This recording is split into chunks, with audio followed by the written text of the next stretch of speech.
Welcome to Heroes and Patriots, a program about national security, intelligence, and foreign policy. Today is Thursday, December 5th, 2024. We are streaming live from the studios of KMUD Community Radio in Northern California. Before we begin our show, I want to remind our listeners that this is Membership Drive, and the theme is Resist Corporation, Media, and support community radio. So all of you who are listening throughout the program, we would very much like you to continue or begin a new membership. I'm Mary Massey, joined by co-host John SAKOWICZ. Good morning, John. Good morning, Mary, and good morning to our listeners listening to the live broadcast here in Northern California, and to those listeners throughout the country and the world listening to the live web stream. I want to remind everyone that we have a real expert in terrorism today, and we have listeners listening in Congress and congressional offices, in the national security agencies and the military, and they will be forwarding some questions to me via email. So in addition to any calls that we take on the air, I'll also be reading some questions that are being emailed to us from Washington. Heroes and Patriots is archived right here at kmud.org on our YouTube and Facebook pages and our program website, heroespatriots.org. So if you'd like to hear this program again or share it with others, you may do so that way. As John mentioned, we will have a time for listeners to call in and speak on topic with our guest. That number to call, 707-923-3911. So this is our last program, John, in 2024, and we're pleased, as you mentioned at the top of the hour, to have Brian Michael Jenkins. This is his first appearance on the program. He is currently the senior advisor to the president of RAND Corporation. Of course, RAND Corporation is a nonprofit, nonpartisan research organization that provides leaders with information they need to make evidence-based decisions. And that's what we're going to get into. Mr. Jenkins, welcome to the program for the first time. Thank you very much, Mary. Great. Well, it's so great to have you here. And this has been such a tentative time with our elections. And I became aware of your work after I read your commentary, The 76 Most Dangerous Days from Election to Inauguration, which was published in October. Maybe that's a good place to begin, because I know you've recently written a report to advise state and local leaders on how to proceed with anti-terrorism efforts and surveillance and so forth. So why don't we start there?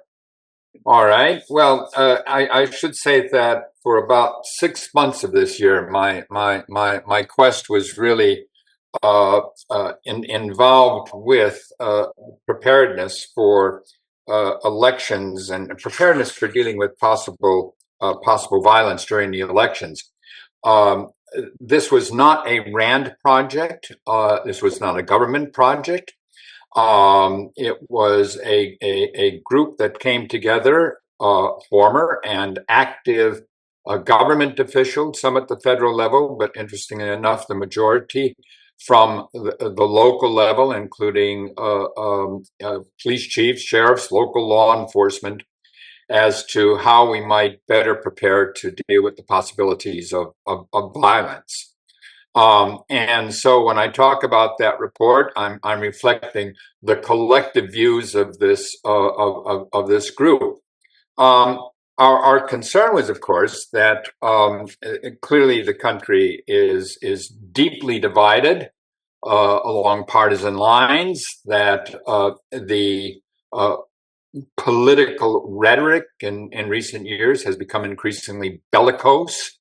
It has tended to demonize opponents, and we've seen a sharp increase over the years in threats against public officials at all levels, from the top of government down to local poll workers.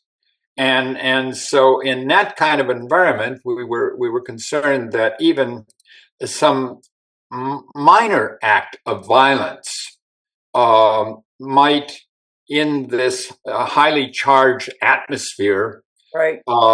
and would be carried on, social media, on the 24/7 cable channels, could potentially inspire other copycat actions and spiral into a national crisis. Right.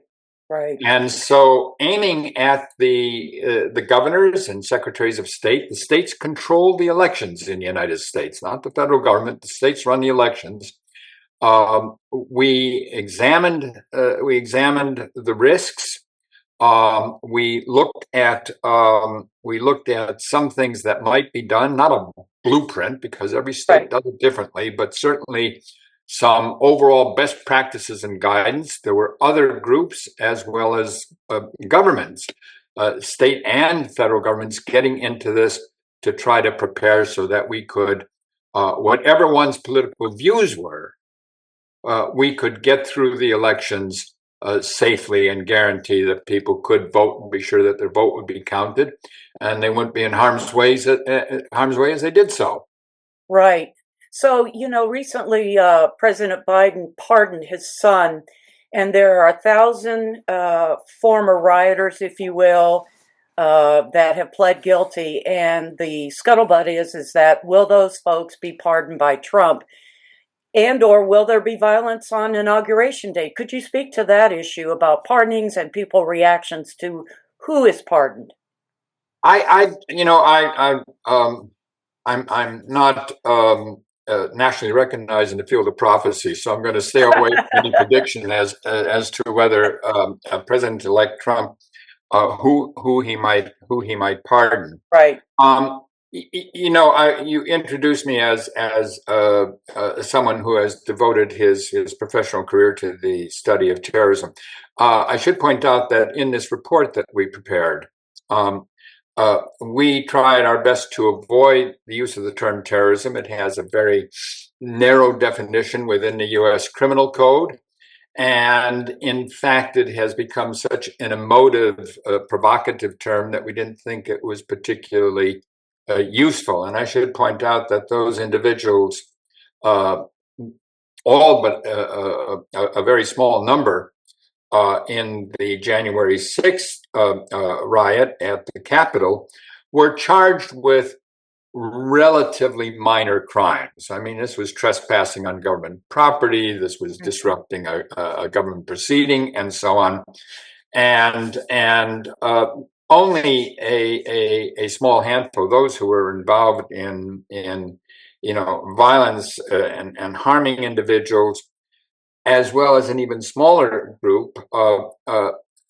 A smaller group was charged with seditious conspiracy. So there were no terrorism charges involved in these prosecutions. Right. And very few considered the numbers that were involved, even charged with custodial sentences. Right.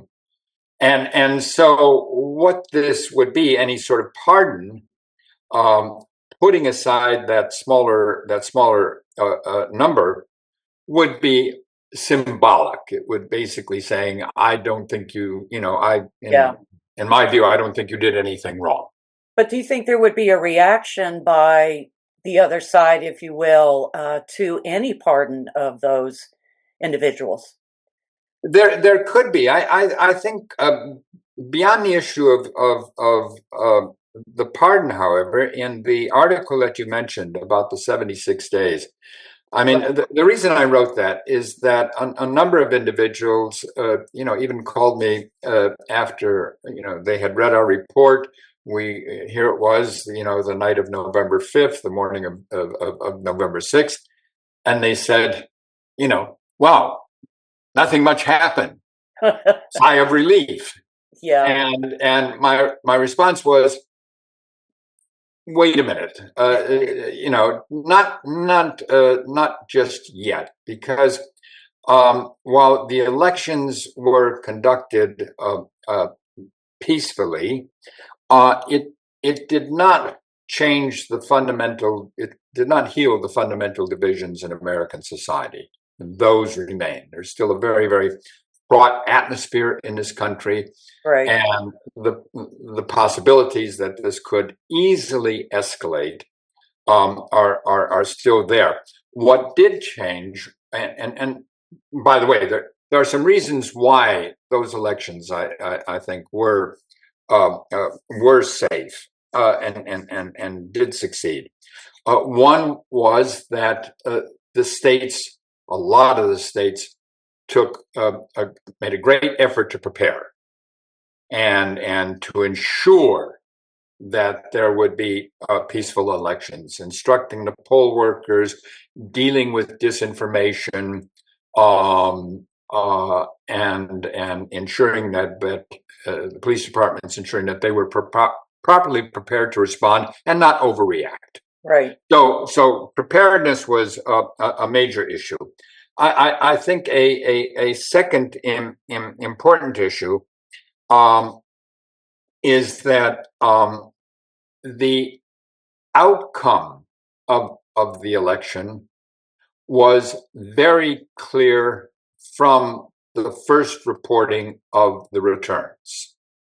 And it was clearly former President Trump led both in the popular vote and the electoral vote. Right. And while it wasn't a landslide, it was pretty tight, at least in the popular vote. It did not get us into a situation which was the cause of greatest concern on our part, and that is a protracted period of uncertainty, of challenges, recounts, court cases, possible demonstrations, protests, and so on, any of which could have escalated into greater violence. And because it was a clear outcome, then that was useful. Two other factors: luck, and I think on the part of certainly a vast majority of the American people, just common sense. Right, John. Mr. Jenkins, we know that President-elect Trump is a big fan of cryptocurrencies. In fact, my own Bitcoin is pushing $100,000. I want to talk. You were vice chairman of Kroll Associates, and for our listeners, Kroll is probably the world's top expert on risk, on evaluating risk, and also on evaluating value. Corporate value, in mergers, acquisitions, etc. But as fundamental to value, also risk. Considering Trump's close affinity for cryptocurrencies, we have at Depository Trust Company and at SIAC and at the Boston Federal Reserve beta tests for a central bank digital currency. Project Hamilton and Project Lithium are now testing the possibility and the feasibility of replacing the US dollar, the fiat currency, with a digital currency. What are your views as to how probable this will happen during the next 4 years of Trump, and how disruptive this could be to the very basic foundations of our economic system? John, it's a good question, I'm honestly I want to be straight here in terms of there's an old Asian saying, a buffalo should eat grass in his own pasture, and I'm going to look forward to the future program that you have, that someone can explain to me at the duckies and horsies level cryptocurrency again. My son is a great fan. I think he's explained it to me 4 times, and this is probably a generational thing. I still don't get it. To me, it's air, and it's manufactured artificially, and he tells me so are paper dollars, and so is the dollar. But I have great difficulty. I have great difficulty with it, and take a rather conservative view on it. And when I say conservative, I don't mean in terms of the political spectrum. I just mean in terms of I really remain very worried about it. I probably share the concern of many in the law enforcement community who say this facilitates money laundering. This facilitates the secret transfers of money. This makes it a lot more difficult to enforce some of the laws and regulations we have. And so, as a personal position on this, it is one of just caution and wariness on my part. How it will affect the overall economy, that is something, as I say, I'll look forward to you having a banker and an economist, and they can tell me 3 times again how it's going to work. Well, we've had our country's 2 libertarians on the show, Ron Paul and his son Rand Paul, and of course they talk about the $36 trillion national debt that can't possibly be repaid except through inflated dollars. They talk about price inflation pushing 21% during the 4 years of Biden.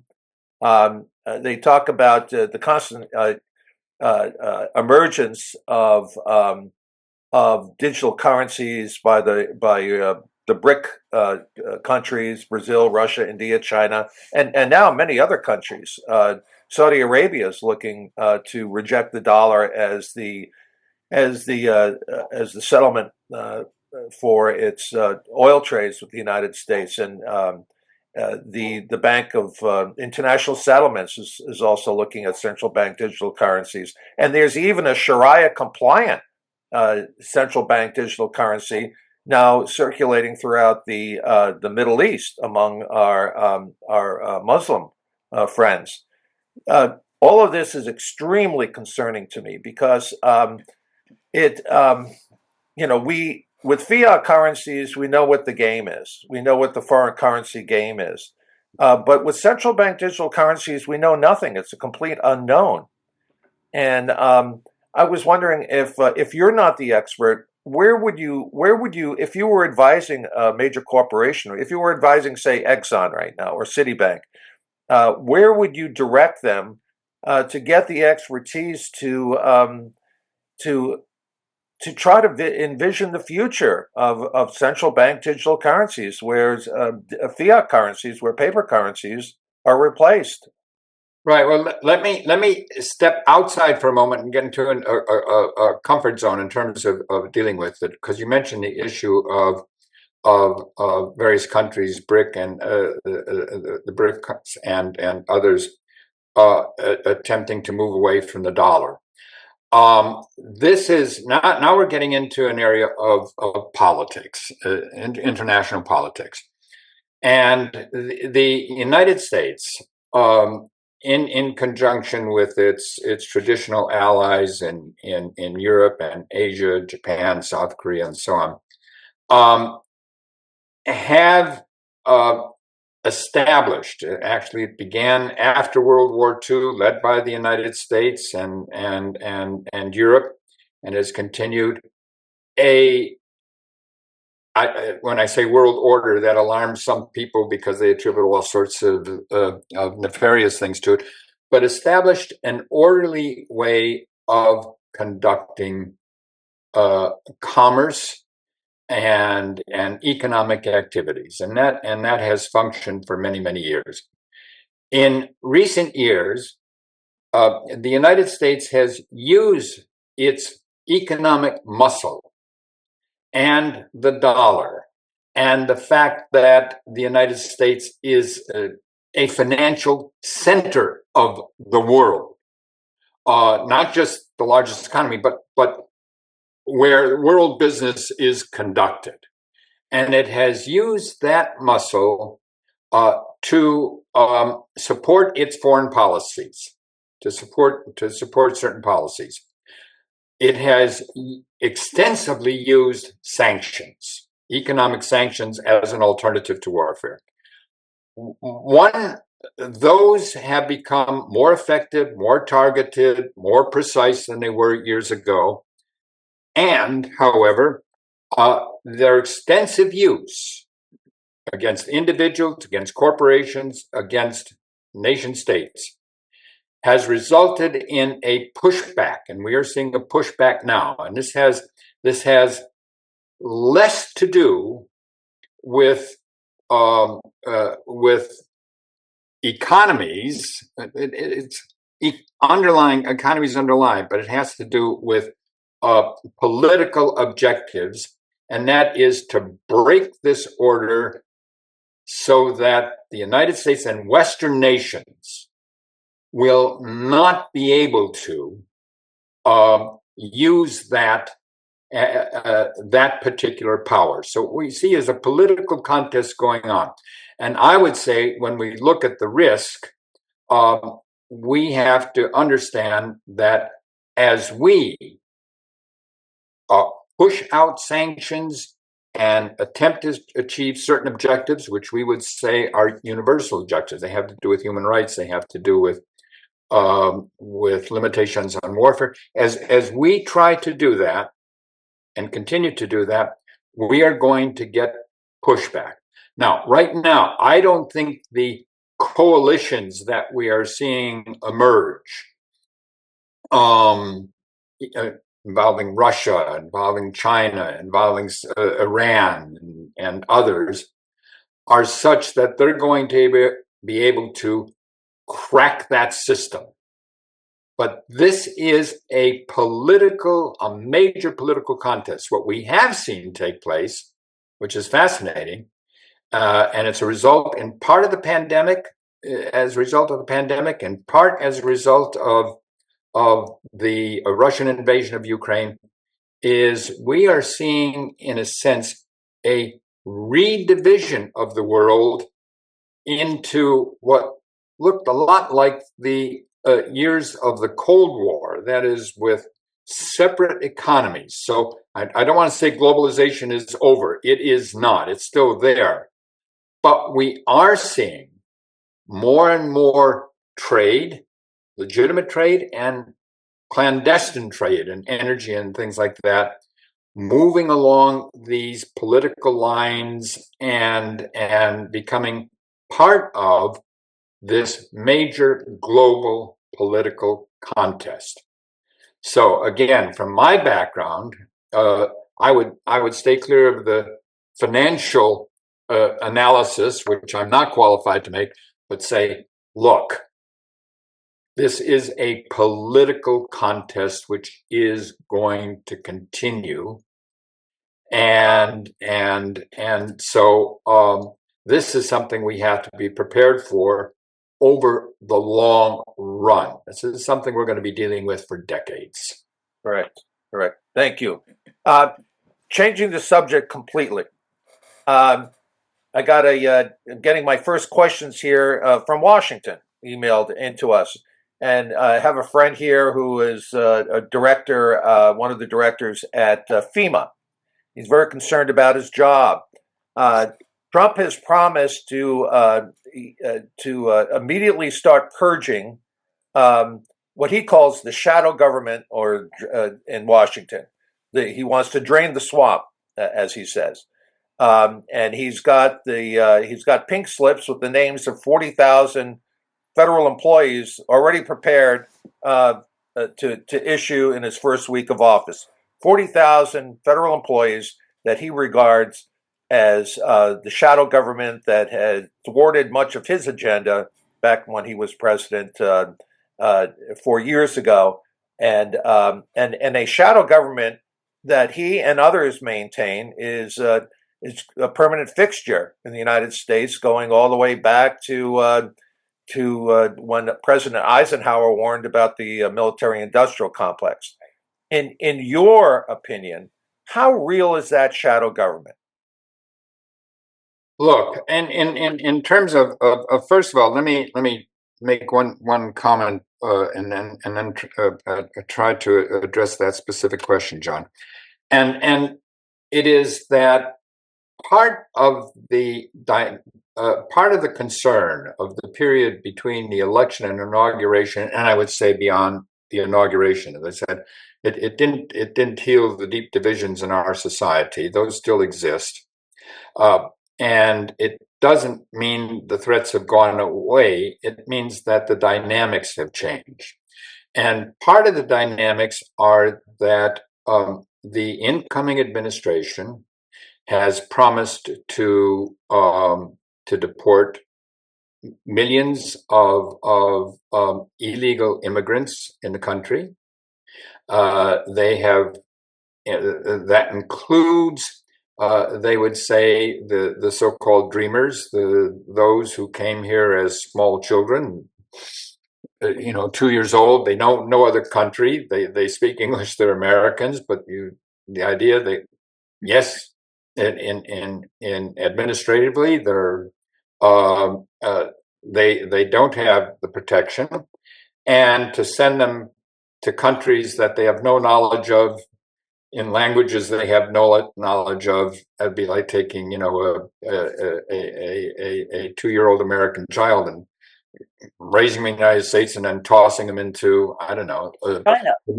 Yeah, and so that has a lot of people concerned. And Right. then, as you mentioned correctly, these promises to wipe out the jobs, to fire tens of thousands of people. What those suggest, whatever the goals are, and that's a political argument, that's going to make a lot of people desperate. And that is going to increase, certainly continue, and likely increase some of the tensions that we saw going into the elections. And so we face a couple of different dynamics here as a consequence of that. One, desperate people may do desperate things. On the other side of it, particularly when it comes to mass deportations, is that is not something which the federal government can easily do by itself. Last year, I think we deported approximately 50,000 people. If we were to maintain that level of deportation, to deport the approximately 11 million is one of the figures that's mentioned, that would take us about 220 years. So that's not going to work. If we get 10 times better, it'll still take us, 22 years. And even if we made it 20 times better, that's going to be over a period of 3 presidential terms of office. This is an area where state and local governments are enlisted, and where you have the possibility that some of these organizations that I feel very strongly about this, I'm talking about non-government organizations and groups, may feel now empowered and able to take individual action and participate in vigilante activity. We've already seen some of that on the border, and start moving people. I'm not talking here entirely theoretically, because in terms of mass deportations, the United States has, what British police call form. We've got a record here. We tried it in the 1930s during the Depression, and we deported a bunch of people, primarily to Mexico.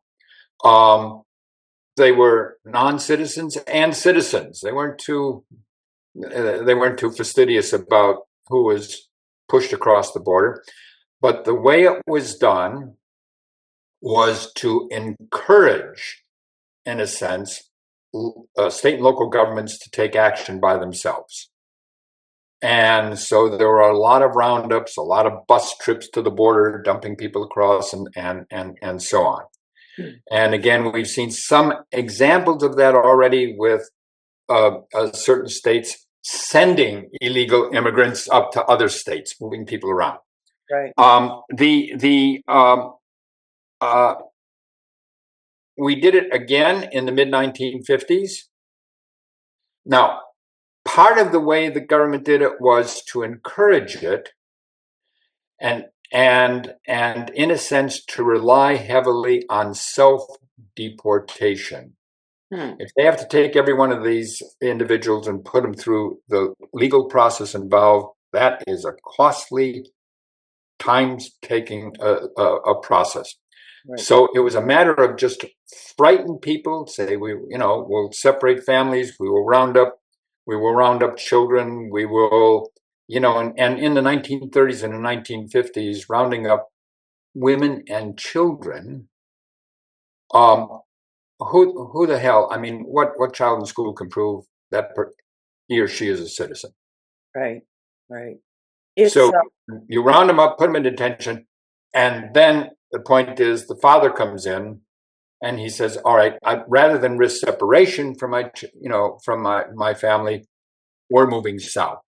It will have the effect of, number one, putting a lot of people that are going to, in a sense, in their work activities and so on, go underground.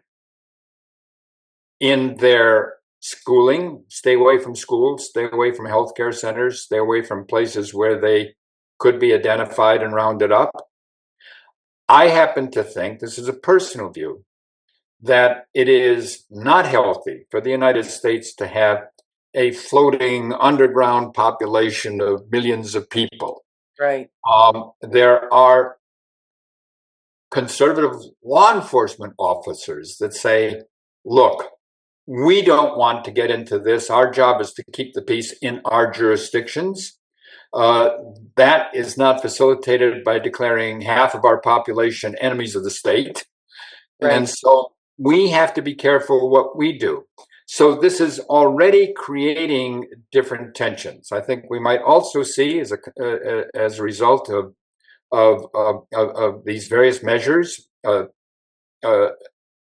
including issues involving women's rights and others, we're going to see some internal migration.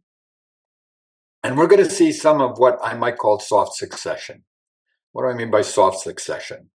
And that is for a lot of folks, including folks on the right wing of the spectrum, and I would include, to a certain extent, myself in some of that, an issue of states' rights. That is, the states decide certain things, the federal government stay out of it. Mm-hmm. We are going to see that, a lot of that, although perhaps coming from a different dimension than it has in the recent past. Pushback by governors, and so that's soft succession is not, it's not firing cannons at Fort Sumter, and it is rather, it's in the courts, it's legal, and so on, to provide. Some states will try to provide measures of protection to their populations. Other states will want to take a more vigorous position and to impose a nationwide, ensure that all these things are carried out vigorously nationwide. So we are in for, when my friends ask me about this in terms of going forward politically, I say, look, buckle up. This is going to be rough. It's 35 minutes past the hour. If you just joined the program, we are speaking with Brian Michael Jenkins. And if you would like to join us on topic, 707-923-3911. So we have about 10 or 14 minutes left. I'd like to shift gears a little bit. We touched upon sanctions in foreign countries and as a deterrent for violent extremism. Over the years, you've obviously looked at this historically. Do you feel that our intelligence gathering is right, is on par, is effective? Do you think it's improved over the years, or has politics come into that? Look, we can talk about intelligence collection, that information we collect from abroad Right. and use to deal with foreign threats. We can talk about domestic intelligence. Let me touch quickly on domestic intelligence. Domestic intelligence in a democracy is always a very delicate issue. Right. It ain't easy, and um, there are always going to be tensions in terms of the collection of intelligence in our own society, tensions between those who are suspicious of the so-called deep state, Right. uh, those who are concerned primarily about civil liberties. And so we see from both ends of the political house, you know, concerns about that. And in a sense, domestic intelligence collection navigates in those waters. The pendulum tends to swing back and forth in times when we are alarmed in our society. We may allow greater latitude to intelligence activities. Then we learn of abuses, and which certainly have occurred over the years. We tighten up. We tend to then swing the pendulum too far in the other direction, and so this moves back and forth. Uh, Quick example, certainly the abuses that took place in the 50s and 60s and in some of the programs by the federal government were revealed and led to a tightening up. That moved back and forth over the years. Post 9/11, that was such a psychological trauma to the country that we completely rearranged our intelligence Right. system in terms of ability to share information within agencies and between agencies and so on. But it's been, it's coming on a quarter century since 9/11. Right.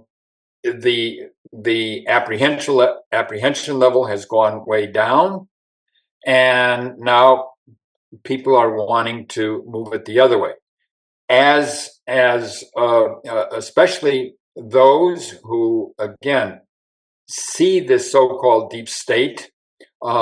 They have been mightily concerned. In fact, even our report on election security, some said, well, you have former FBI officials and former intelligence officials and police, and this is obviously the deep state. So, okay, so, on the other side, by the way, of the spectrum, because we said that police post-pandemic, post protests from 2020 were shorthanded. Budgets were tight, Yeah. and they lacked some of the capacity. They had lost experienced individuals. We got criticized saying, "Well, you're pro-police, you're anti, you're anti-protest." It was neither of those. Everyone really was obliged to hang their political guns at the door when they worked on this report. Yeah.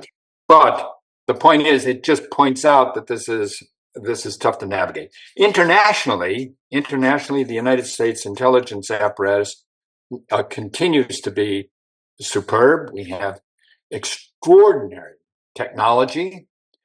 I think over the years, this is again a personal view, that we have become so enamored of the technology that I think we have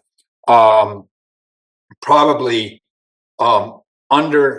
undervalued human intelligence, and so that is a continuing problem.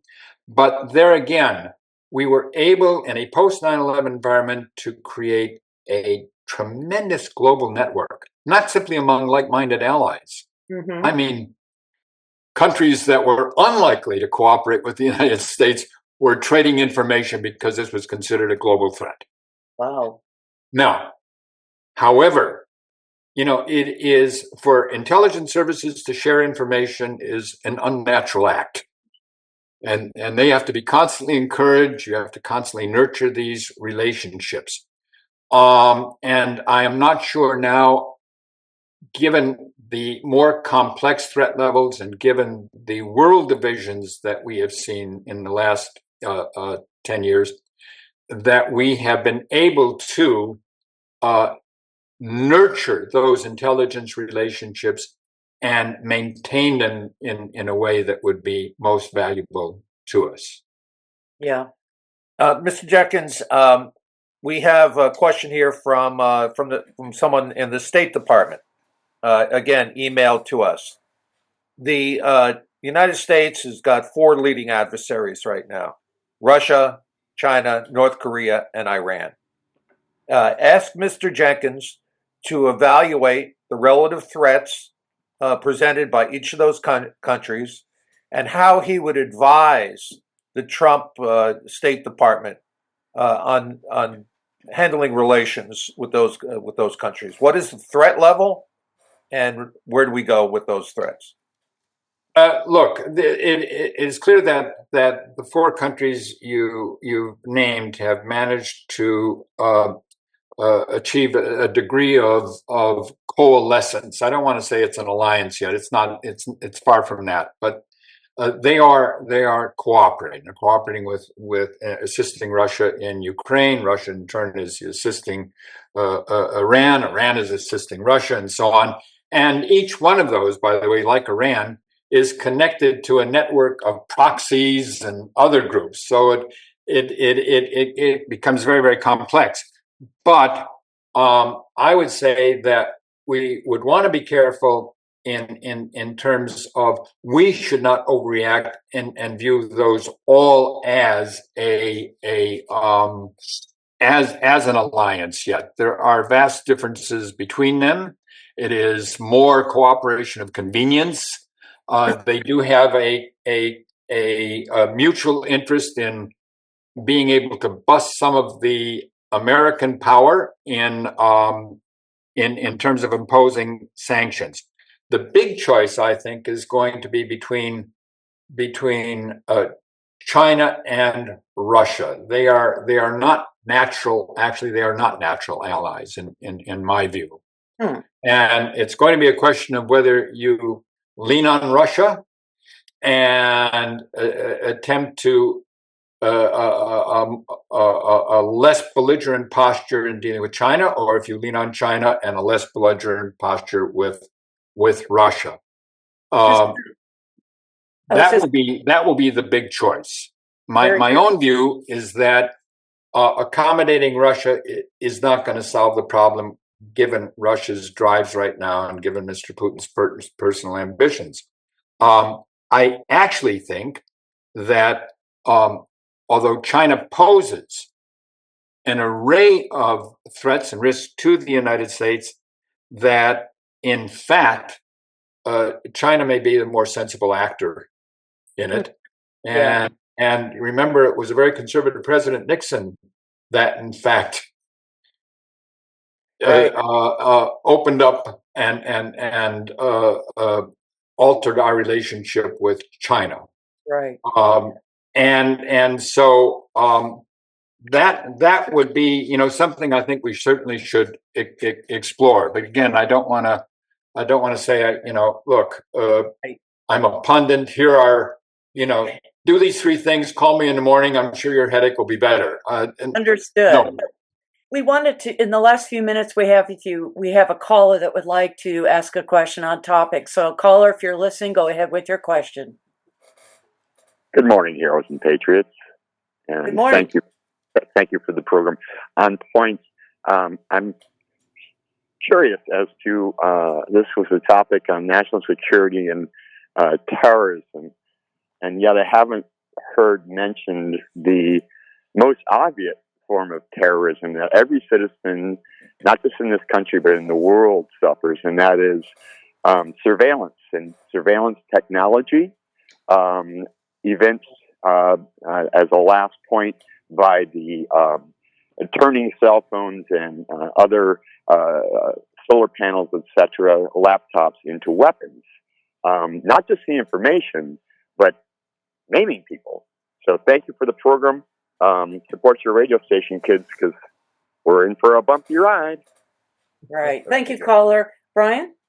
Look, there's no question that we live in a society where every time we turn on our iPhone, every time we, buy a book on the internet or do anything online, look at the news, whatever, our preferences, predilections are being monitored for commercial interests. Put aside the political interests. I mean, if I look up 6 articles on some particular issue, I can be assured that in my emails and in my pop-ups and everything like that, I'm going to be deluged with advertisements about that particular issue. And I honestly, I don't like it. I share the view that I don't like that. That may sound old-fashioned. It is less bothersome to younger generations who are completely comfortable with that. Right. And so I don't like the surveillance. Insofar as the devices being weaponized, we did see a striking example of that in terms of what happened to Hezbollah in terms of cell phones. This was striking. And I think what we are seeing, by the way, is these technologies will be exploited for commercial interest, for political interest, and potentially for as instruments of warfare. Right. That's the technology that we live with today, and so warfare is changing. Well, we did a lot of research on you before the show, and now we're on an FBI watch list. Mr. Jenkins, thank you so much for being with us this first part of the show. And thank you for your service to our country. Right. You were a Green Beret, a vet, Vietnam and elsewhere, and we just are so delighted that you joined us to talk about this topic. I know it's on a lot of people's minds. So and we'd look to have you back. Yeah. Mr. Jenkins is senior advisor to the president of RAND Corporation, and we definitely want to have him back as things develop. Thank you so much for being on the show. Thank you very much, Mary. Thank you, John. I've been working on this topic for about 50 years. I tell people, give me another 50 years, I'll have it all sorted out for you. Oh, good, good. God bless you, sir. Happy holidays.